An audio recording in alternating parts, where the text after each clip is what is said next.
शुक्लाम्बरधरं विष्णुं शशिवर्णं चतुर्भुजं प्रसन्नवदनं ध्यायेत् सर्वविघ्नोपशान्तये सरस्वती नमस्तुभ्यं वरदे कामरूपिणि विद्यारम्भं करिष्यामि सिद्धिर्भवतु मे सदा गुरुर्ब्रह्मा गुरुर्विष्णु गुरुर्देवो महेश्वरः गुरुः साक्षात् परब्रह्म तस्मै श्रीगुरवे नमः.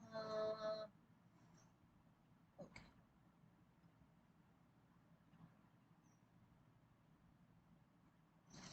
So last time, if you remember, I think we were looking at the gist of the Puranas, and we were on Markandeya Purana, if I'm not wrong. It talks about different rules that are to be followed to live in a society. Basically, I think we were discussing about the Gandharva way of marriage, the Rakshasa way of marriage, then the different kinds of food that one consumes, vegetarian, non-vegetarian, and so on. So basically, Markandeya Purana, it talks about the legend of Markandeya, few stories of Vishnu Brahma, Dattatreya, and mainly it talks about uh, Yoga Shastram. So we have already seen Yoga Shastram in detail. So little how if we mishandle yoga also, how it affects one's life. That is what is seen here. So little it can be tough if one doesn't know the right methods of following yoga. Then it becomes tough because if we handle things in the wrong way, it is going to have its own consequences. So that was all about Markandeya Purana. Next, talk about Agni Purana. Uh,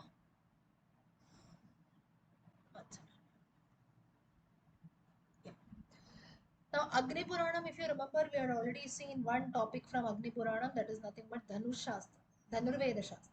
Dhanurveda Shastra has got its basis in Agni Puranam. Agni Puranam talks about basically again Agni Puranam is glorifying Lord Vishnu. So it talks about a lot of avatars of Lord Vishnu like the Matsya Avatara, Kurma Avatara. You also have certain stories of Rama and Krishna. Now Agni Puranam is one of those few Puranas which also talks about the story of Ramayana and Mahabharata in gist. So not all Puranas talk about the Mahabharata, especially Ramayana is still there. So Agni Puranam is one of those few Puranas that highlights about the Mahabharata story in detail. So Mahabharatam is told here, and you have certain rituals that are done to Lord Vishnu. That is the different vratas that are done apart from the Ekadashi vrata. There are certain people who do vratas on other tithis also by consecrating the statue, by worshipping the idol of Vishnu and so on. So just as how for Shiva sometimes people do a vrata, right, on every Monday also. Similarly, for Lord Vishnu also on certain days, certain rituals are performed. That is mentioned here. Now, Agni Puranam also specifies a lot about temple architecture, how temples are built, or in fact, how we have the concept of Kumbhabhisheka that is done. So, whenever we do the Kumbhabhisheka also once in 12 years, there are certain rules to be followed. In fact, when the idols of the lords in temples also when the statues are made, there are certain rules again which are to be followed, like of certain material. The idol has to be made and so on. So this way, all this is described in detail. Then how should a temple be constructed? So basically, usually the idols that are there, they are there in the east-west direction, not then on the north side or on the south side. The temple pond should be in a particular direction. The main deity, the main sanctum should be there in a particular side.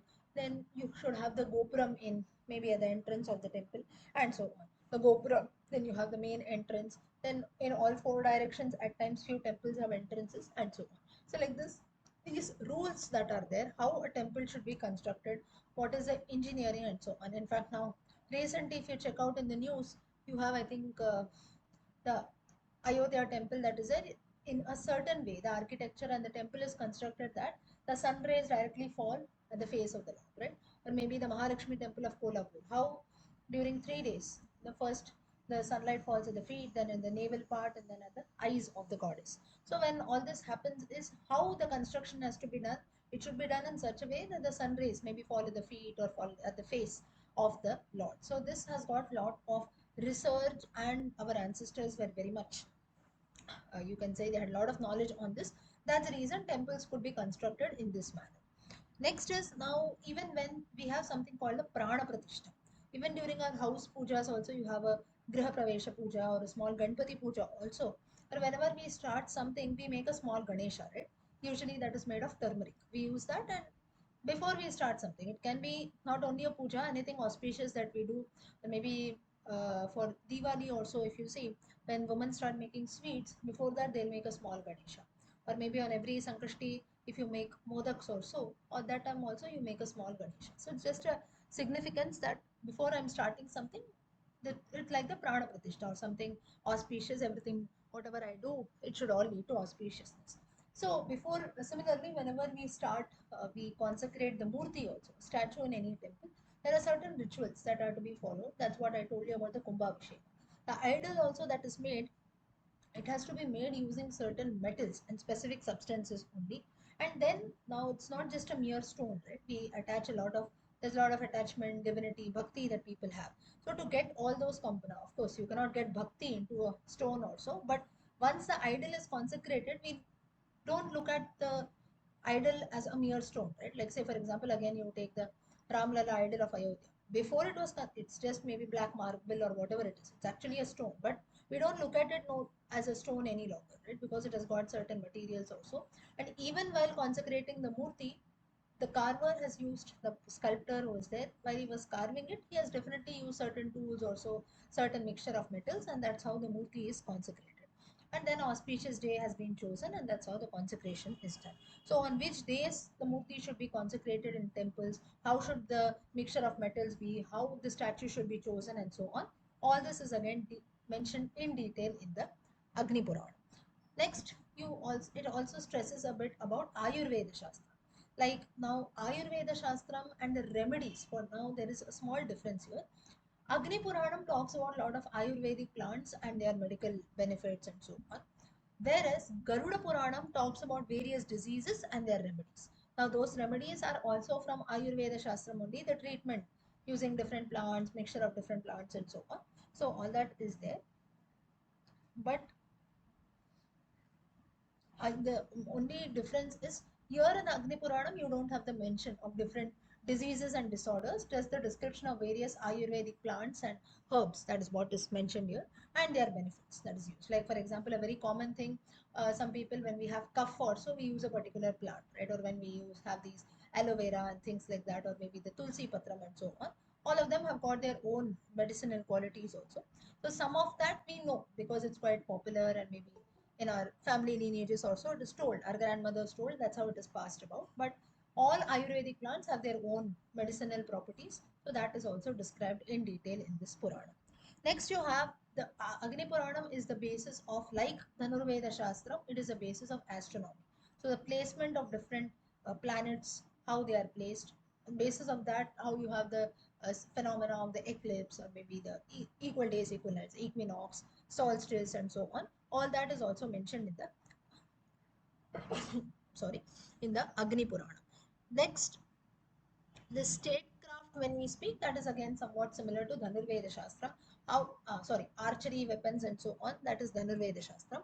Statecraft somewhat similar to Chanakya Niti or Arthashastra of Chanakya. So how a king should function. So qualities of Rajadharma little are mentioned here in the Agni Purana. Those who are interested, you can read about that. Public administration, or even concepts like maybe building wells, constructing wells also for public welfare, or maybe schools, this and that. So they are not as such referred as schools, Vidya Mandira. Or you can say providing proper amenities to people, water, this and that. All this in detail it is mentioned in this Purana. So basically, you see these Puranas, they were like, and as we had discussed initially, they're like an encyclopedia. So you have information about everything that is there, and even small things that are needed in everyday society, that is also mentioned here in this Purana. Next, you have, as I told you, the mention of different arts that are there, many martial arts. So the few martial arts that we have in our uh, country today, I'm talking about those which are native to Bharata Desha. They also have some roots in this Agni Purana. Now, Agni Purana also talks about arts like music, Natya Shastra of Bharata Muni.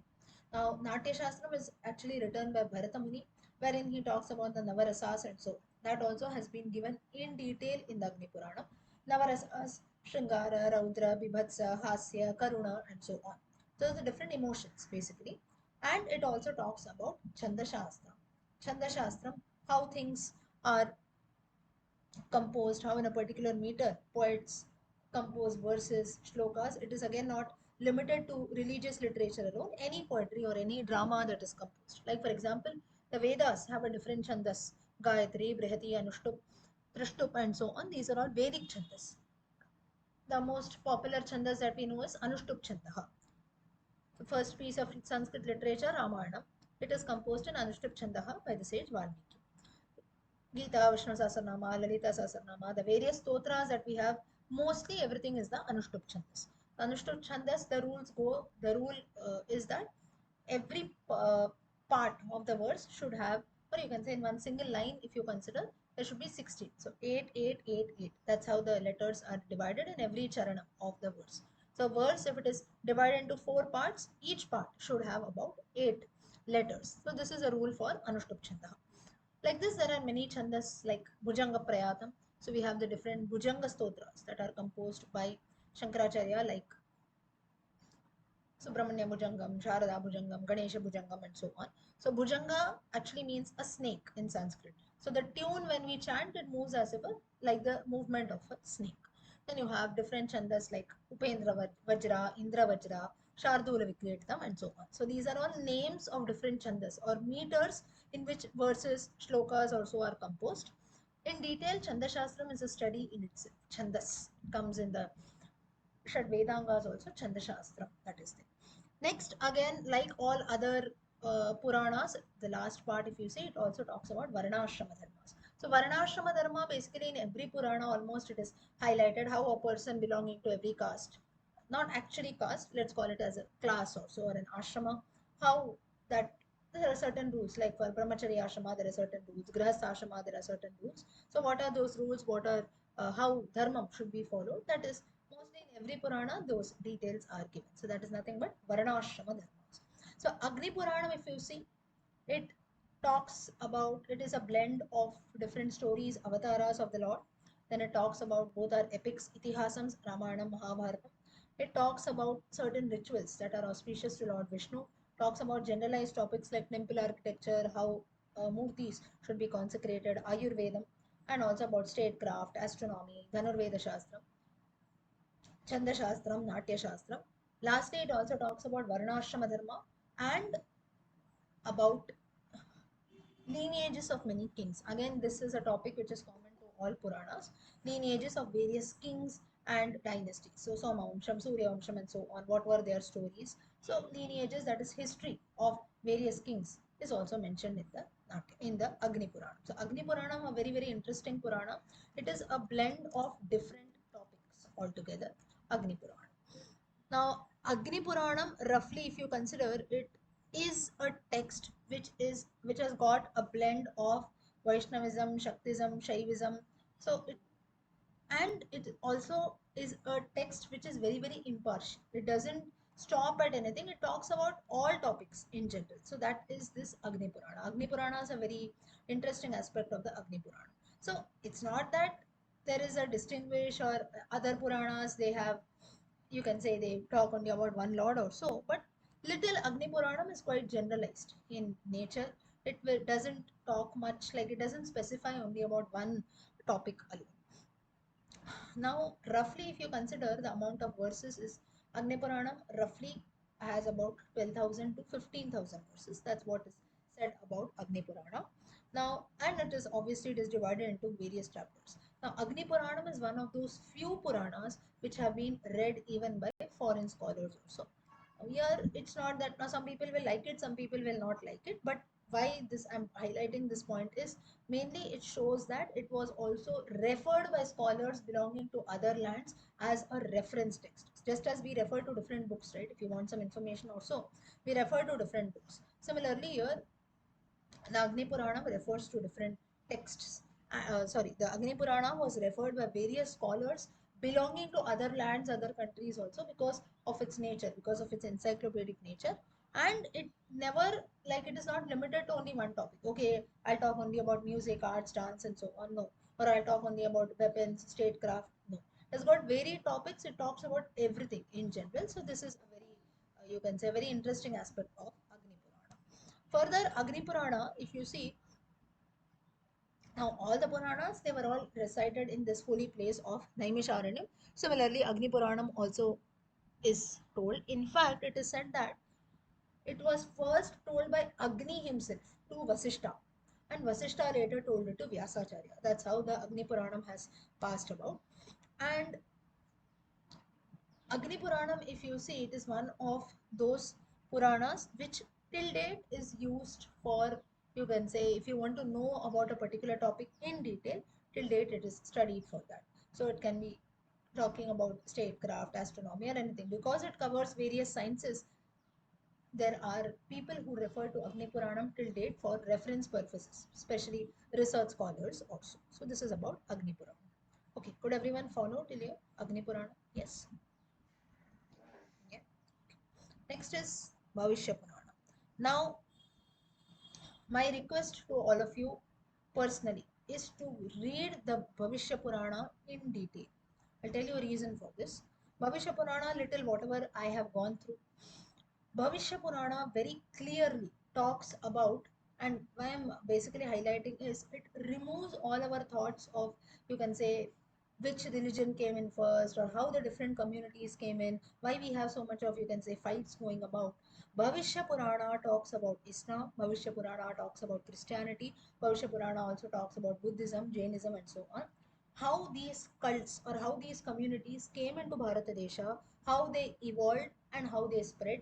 And of course, now here there are two things. Why I'm telling you to read is, one is our scriptures, or you can say Sanatana Dharma allows even other beliefs to come in. Other beliefs to come in, that is how it came into Bharatadesha, that is mentioned. And till date it has been kept in the Bhavishya Purana. No other community does this. Like, you cannot go to anyone else and say, okay, do you know, if someone, even if we say the name of our gods also, they don't like it, right? This is what is the general nature. I'm not talking about anyone or not against any religion, but usually it is not seen, right?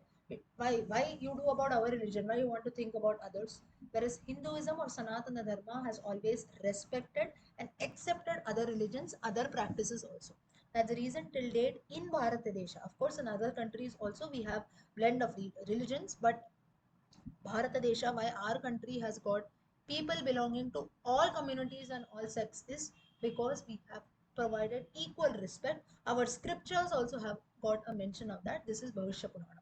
Bhavishya Purana, as the name itself suggests, talks about things. Vyasacharya talks about what will happen in future.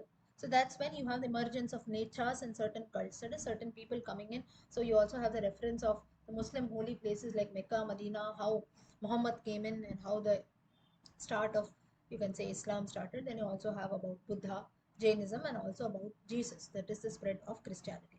So, and of course many other topics also, like the worship of the sun god and so on. So Bhavishya Puranam in general is one of those Puranas which many will not consider, or may what will happen in future, why I'm not interested, little, like they have, or who said it will happen. But Bhavishya Puranam, in fact, now you consider it as something amazing, magical, or whatever you want to call it. Whatever has been mentioned in the Bhavishya Purana, the same thing happened. How Muhammad came, how Mecca, Medina, even till date, are considered to be pilgrimage sites for the Muslims, how the religion of Islam spread about, how Christianity came, Jainism, Buddhism, how all these blend of other religions came in. Then people belonging to different cults. Even today in Bharatadesha, we have certain tribal communities also. What religion they practice, what is their way of worship, we don't know, right? Especially if you go to some remote rural villages also, their way of worship itself, or what god they worship, what they do, forget about religion. In fact, the normal, even their way of life is quite different, right? In fact, if you see now, say the group of our 10 15 people, maybe every day, each one's life is different, but at least we all do the same thing, right? Maybe you eat, okay, everyone gets up in the morning, you sleep at night, you have the same way of life. Maybe you get up, you go to work, you come back, somewhat it is same, but that is, we have the same culture which we follow. But there are certain communities, especially if you go to the rural areas or so, their way of life itself is totally different, right? Maybe the clothes that they wear will differ. Usually now, for all of us, we all wear a shirt, pant, or whatever. For women, saris, dress, whatever it is. So this is common for generalized, you can say, generally people all over the country, this is the same that we see, right? In fact, if someone wears something, a clothing also, something is very different on the road, people keep staring at the person, right? Why? Well, why do we stare at people? Or if someone is maybe behaving in a very absurd manner, or maybe You go to a restaurant also. Sometimes people they eat very, you can say very dangerously or absurdly. People around me start staring at the person. Why do we do that? Because that one person is different from all others who are sitting there. Maybe it can be for the clothes that he wears, or maybe the way he eats and so on. Why we look at that person, or maybe we, if, even if we don't stare, we start a conversation. See how he's eating, or see the way he or she has dressed, or why it is so. Why this happens is we see a difference between normal people or what we do and that one person who's maybe behaving differently.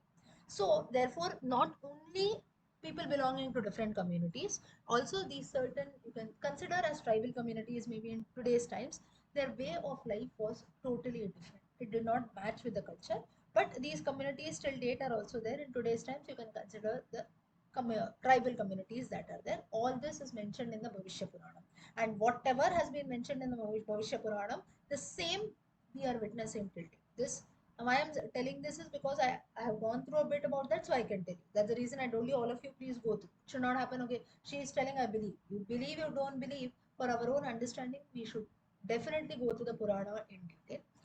And so this is a very, you can say, very important and interesting aspect of the Bhavishya Purana, that whatever has happened today, for us it is not Bhavishya. When this Bhavishya Purana was composed, at that time, Vyasacharya said that this all such things will happen in future. Just as Krishna also highlights in Srimad Bhagavatam, Skanda 12, whatever he mentions, so and so things will happen in Kali Yuga, the same thing happened. In fact, Gandhari also, when she cursed, why did Krishna get killed, or why the hunter actually shot an arrow? Jara, the hunter, why Krishna? In fact, there are some research scholars also, there was a time period also, which when that Gandhari said that after so many number of years, you are the person who is responsible for my son's death. I lost all my 100 sons, the Kauravas, because of you. You will definitely die after so. I'm not able to remember the age, I think 35 years or so. And it is believed that when Gandhari said that particular age that is there, exactly, I'm assuming it is 35, it can be I think a bit more. I'll check and let you know. So 35 years after that particular time period, Krishna died, it seems. That is, Krishna Avatara came to an end. And just as the Yadavas also, they have got a curse that the Yadavas will come to an end, the entire clan. That's how destiny had to play its role. The Yadavas ended up killing themselves. And why Krishna also died is, or Krishna Avatara came to an end is, Krishna was also Yadava, so he also had to die. Right? So all these things, the point is whatever has been mentioned, even for Bhavishya, that in Bhavishya this will happen.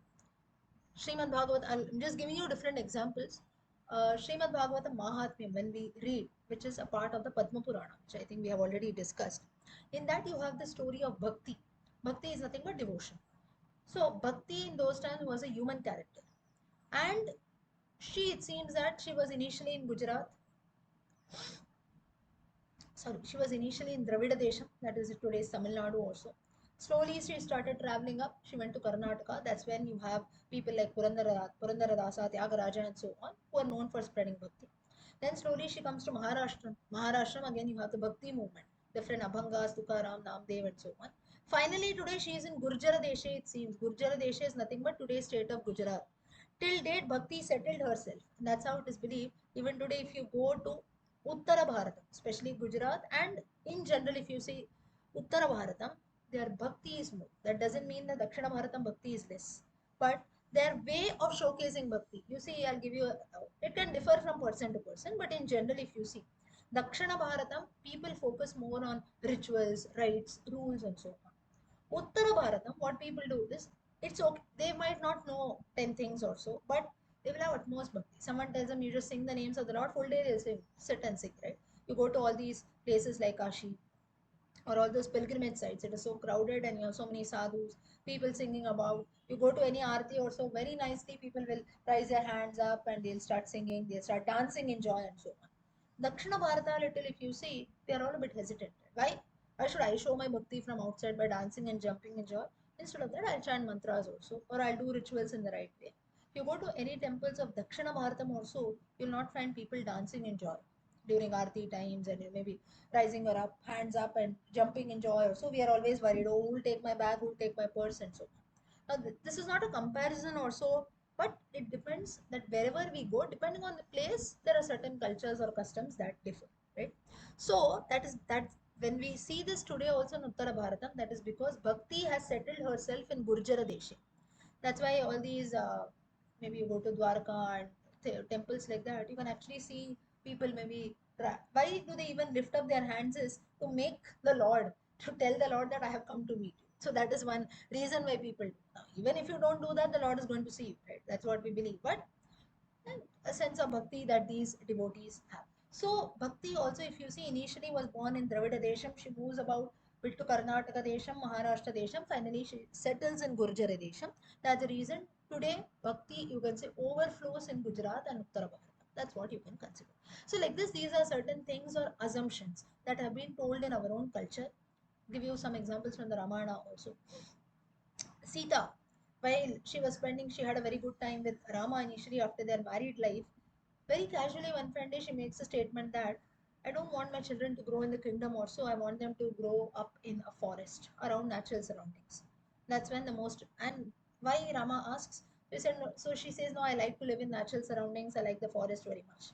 That's the reason destiny had to play the role. In future, what happened is Lavakusha grew up in the forest, and Sita also spent a major part of her life in Vanavasa, 14 years with Rama, later again with her kids. So, like this, there are certain references that are told.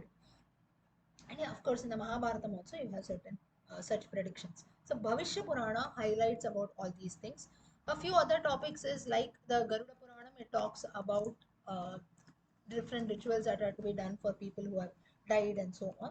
And also, you have the worship of Aditya, that is Surya. The 12 Adityas, we have already seen this in detail. That has got its reference in the Bhavishya Purana. Yes, Madhura, do you want to say something? Yeah.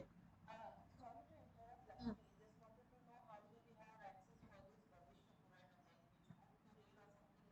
Bhavishya Puranam original book only you should read. You will get it.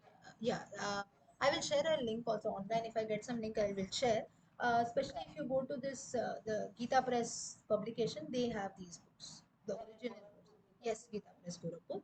But they will have the original verses. Just check the meaning. Sometimes it's not available in English. It might be there in Hindi because the books are mostly. So just check how. Because sometimes what happens is, even though we are familiar with Hindi, when you read the meanings, it becomes difficult, right? So little you can just check, or any online source you can just go, just type anywhere, you search in Google for a Bhavishya Purana PDF or so, or any link I get, I will share on the group. But definitely we must read this. Why we should read this and also tell it to the young generation especially is to, again, it's not just to convince people also that no, see what has happened, what has been mentioned in the Purana, see it has become true, now you must believe in our cultures, scriptures, dharma also. But whatever is really there, we should be able to tell that to others, right? What if something is has been definitely mentioned, the sad part is majorly whatever is there in our scriptures also, like yesterday also in some session also you just see, problem is where what is there we ourselves don't. I think we are talking about the Brahmavaivarta Purana. Brahmavaivarta Purana, wherein different everyday rituals that are to be done. That Lord Shiva himself highlights all this to Narada. So Narada goes to Shivalokam, to Kailasam, and he has a conversation with Shiva. So and asks about different things, like he asks about the Nitya Karma, which a person should do, how should a person lead a life, and so on. So that's when Shiva tells him small things, like first thing you get up from the bed, we chant certain shlokas like Karagre vasate Lakshmi, Karamadhye Saraswati. Or when you get up, you stand up. Samudra vasane Devi, Parvatastana Mandale, Vishnupati, Namastubhyam, Padasparsham Kshamaswame. I'm stamping Mother Goddess every day, but there is no other option. Without that, we cannot walk, but at least let me ask for forgiveness. Similarly, while taking a bath, also, Gange Chayamune Shaiva Godavari Saraswati Narmade Sindhu Kaveri Namastubhyam Anjalesmin Sannidhim Kriyat, meaning the water which is coming in my taps today, though it is coming from the local rivers wherever I live, still let the water be as pure as the water of all these rivers that are mentioned, so that I get the punya of taking bath in all these rivers. So the point is, all this Shiva himself tells to Narada. Now here, a very easy question comes, what is this? All through my life, should I just be chanting shlokas before eating food? Shlokas are chanted after eating food, people will go mad, right? But all this is just a sense of gratitude that is there.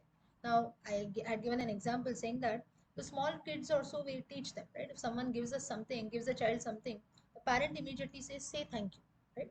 Three, four times the parent tells, the fifth time, the child, without the mother or father telling the child, someone gives it something, the child itself says thank you. What is this? it's a sense of gratitude, and the child learns that okay, if someone is giving me something, I should be thankful and grateful to that person. That's the reason I say that. Correct. So when we chant these different shlokas also, one is of course the religious part, that is on one side, but it is a sense of gratitude. Like every day when you rise up from the bed, I have one more day of life that is blessed. Life did not go away. Pranam, the jivatma, that is a jiva, is still there inside. One more day I've got to live life. Again, when I wake up from the bed, I am stamping Goddess Earth, so let me ask for her forgiveness. When I go for a bath, also every day, maybe I cannot take a bath in holy rivers like Ganga, Yamuna, and so on. At least let the water which I am having, which I'm using for my bath, let that be converted. Let it have the punya of these rivers. So, like this, these are all small things. We don't lose anything. But now, even though we know all this, how far all of us do, it becomes difficult. But at least we should know about these things. So even these small things are also highlighted in our scriptures. Ah, Hanumanji, Gita, you want to say something?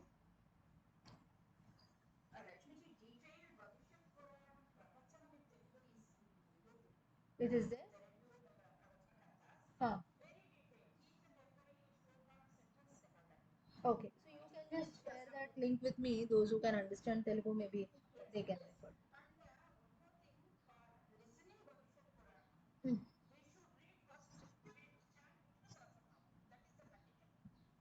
Oh, is it? This I'm not aware.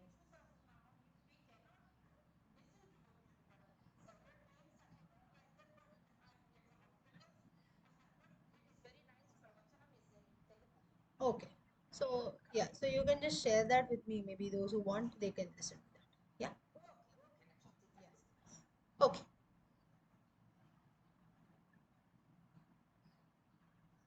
So this was all about the Bhavishya Purana, and it also talks a bit about, you can say, uh, talks little about again history of Swargaloka and so on. And in fact, it goes to this extent that it also talks about the Britishers who have ruled Bharatadesha, also gives a reference to Hitler, that is the Marxist philosophy and so on. And it also talks a bit about Max Muller also, who had misinterpreted the Vedas to some extent. Of course, he was a great scholar and no doubt, but now here if you see, now you might be wondering, is the name of all these people been actually given? You read through that, you will come to know. You will find that references that are there, that from this particular land, these people will come and they will have an impact on Bharatadesha. All this is very clearly mentioned in the Bhavishya Purana, and the same thing happened, right? We were ruled, lastly, we were ruled by the Britishers, correct? So all this is mentioned. So therefore, we must definitely read the Bhavishya Purana. And later, of course, there are little bit glory about the Sanskrit language is also told in the Bhavishya Purana. And it seems that now when all this starts is at the beginning of the Kali Yuga. When did, you can say, people from other communities or so they started coming in and so on. So little that started at the beginning of the Bhavishya Purana. So in detail you can read about all this in the Bhavishya Purana. Then as usual, like other Puranas, it also has the history of and genealogy of various kings and dynasties of future. So that's when you have the Guptas, Mauryas and so on that we learn usually in history. But apart from that also there are various other kings and dynasties. So if you can go through that. So that is when. So Bhavishya Puranam is a text which everyone should definitely go through to know about our own history, which has been documented very well. Not even documented, it has been predicted. Documented only after things happen, we document, right? But all this is prediction that is done, and the same things have happened. Okay, so this was all about Bhavishya Puranam that is there. Next, we see Brahma Vaivarta. Now, Brahma Vaivarta Puranam is one of those very few Puranas which talks about Radharani, Krishna and Radha. Now, there is a controversy again, right? What is the relationship between Radha and Krishna? Krishna was not the Krishna did not marry Radha is the most you can say popular saying, but it is believed that whenever we go to Vrindavanam, it is said. Now I have not visited the place, so I personally I don't know because I've not seen it.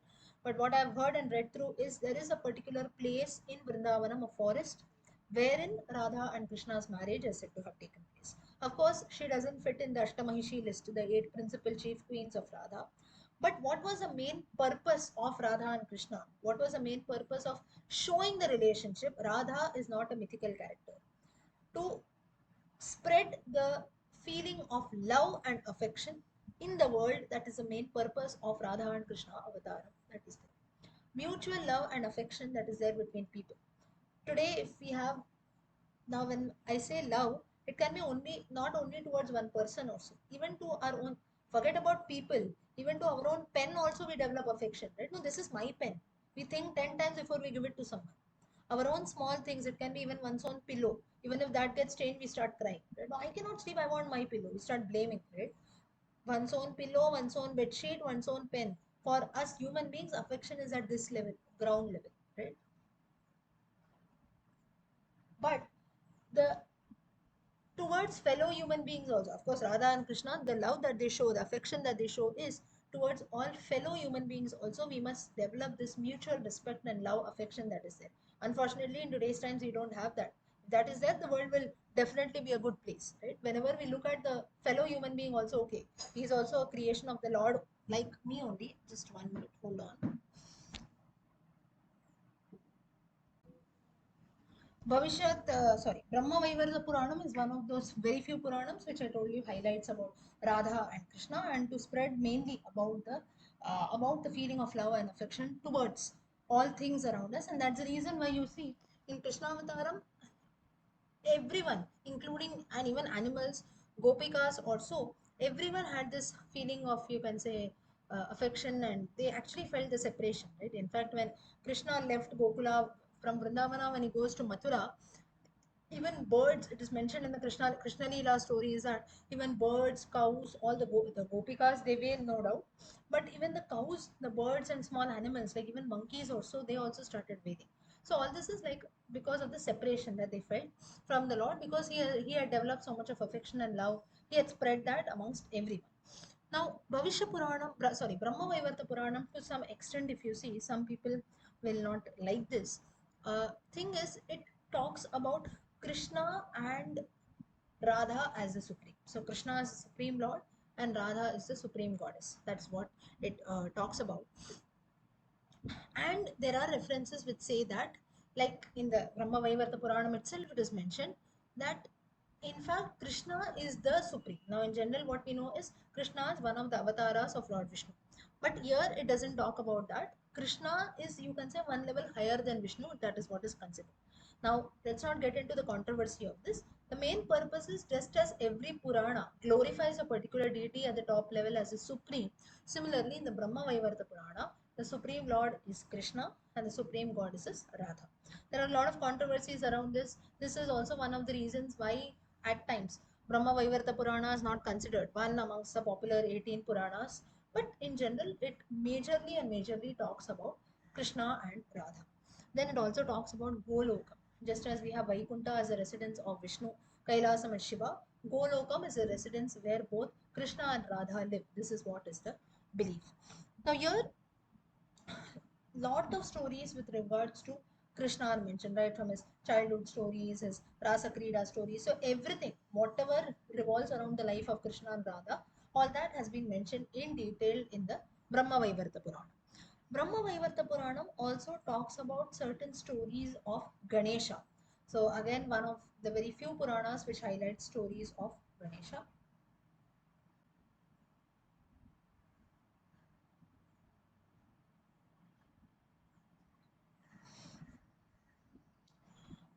And it is also home to many stotras, stotra vangmayam that we chant, Narayana Kavacham, Krishna Kavacham, lot of stotras, like few of us we were learning it, right, in the Purana session. So like this different stotras in praise, Shiva Kavacham, even stutis in praise of Krishna has been told by different goddesses like Saraswati, Mahalakshmi, Narayana, and so on. So lot of stotras, again certain stotras in praise of Ganesha, that also has been told.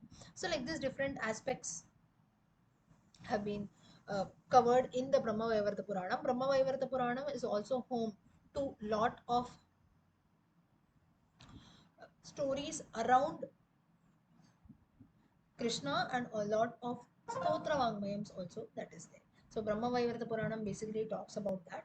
It also highlights about goddess worship that is there. So Saraswati Puja, Lakshmi Puja, even the Shodashopachara Puja that we have, that also is spoken about in detail in this Purana. And here you also have a certain story wherein how the goddesses started flowing. Now it is said in the Brahma Vaivarta Purana that initially Saraswati and Ganga were also the wives of Vishnu.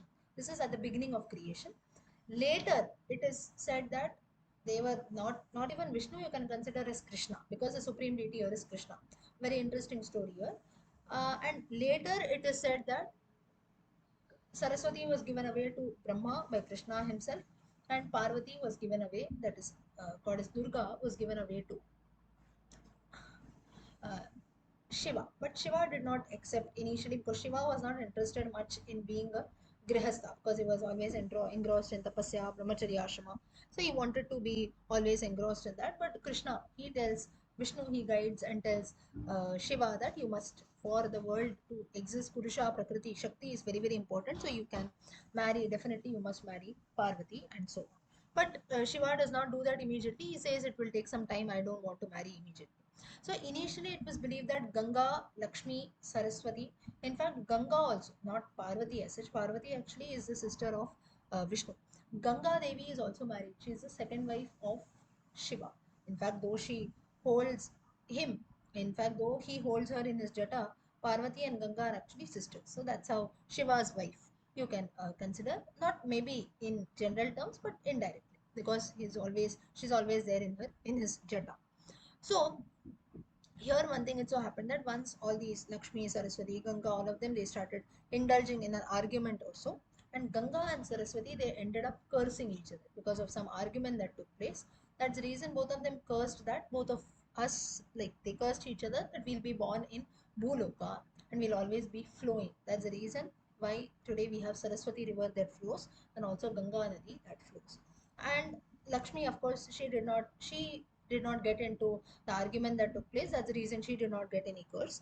And that's the reason we don't have Lakshmi river that flows. But Saraswati Nadi and Ganga Nadi. But it is said that after a certain point of time, when certain duties also are done during Kali Yuga, it will happen that then the rivers will return back to Swargaloka. Now that's the reason why today we cannot see Saraswati river flowing any longer geographically. It has almost vanished, right? But Ganga river, Yamuna river, and so on, they are still flowing. So this is how these were all originally goddesses who later, because of certain curses and fights, arguments amongst them, they ended up cursing each other and started flowing on the earth in the form of rivers. Now, here, just as in the Vishnu Sahasranama, from the Mahabharata, you have Shri Rama Rama Rameti Rame Rame Manorame Sahasranama Tattulyam Ramanama Varanane. Wherein, when Parvati questions, Lord Shiva highlights that those who chant the Ramanama thrice, it is equal to chanting all the 1,000 names of Vishnu Sahasranama. Similarly, here in the Brahma Vaivarta Purana, Krishna makes a statement that Mahadeva, Mahadeva, Mahadeveti. If Mahadeva, this Nama is chanted thrice, then a person's all sins will vanish, all prosperity will be there, all desires will be fulfilled, and so on. So, this was the blessing. So, just as in the Vishnu Sahasranama we have Ramanama thrice, similarly in the Brahma Vaivarta Purana, Krishna highlights the shloka Mahadeva, Mahadeva, Mahadeveti. So, that is again an interesting aspect of Krishna. So, again, Brahma Vaivarta Purana shows the, you can say, mixture or unity between Shaivism and Vaishnavism. Because Krishna, though the Lord Krishna is worshipped, still in many aspects he also worships or he talks about praise to Lord Shiva. Then finally, the last topic that Brahma Vaivarta Puranam deals with is the submerge of Dwaraka. How Dwaraka Nagari went into water. So that is the last days of Krishna Avataram, how Krishna spent his life in Dwaraka. So that is finally highlighted. So Brahma Vaivarta Puranam in detail talks about the story of Radha and Krishna. Also talks about Golokam, how creation has started. From Manu, his wife Shatarupa, and that's how the first man. From him, how children are born, and so on. Priyavrata, Uttanapada, Dhruva, and so on. That's how the lineage passes about. This is, of course, common in all uh, Puranas. Next, little it also talks about Atma and things like that. So, that is what happens to the jiva or atma after death. That little punishments is depending on one's karma. So one goes to naraka or one goes to swarga. That depends on one's karma. And this you also have a discourse of Yama who talks about this with the help of his assistant Chitragupta. So considering a man's good things and bad things, they give him a proper place, whether you go to Swargaloka or Naraka and so on. So this is a discourse of Yamadharma Raja, which is told in the Brahmavevarta Purana. Okay, next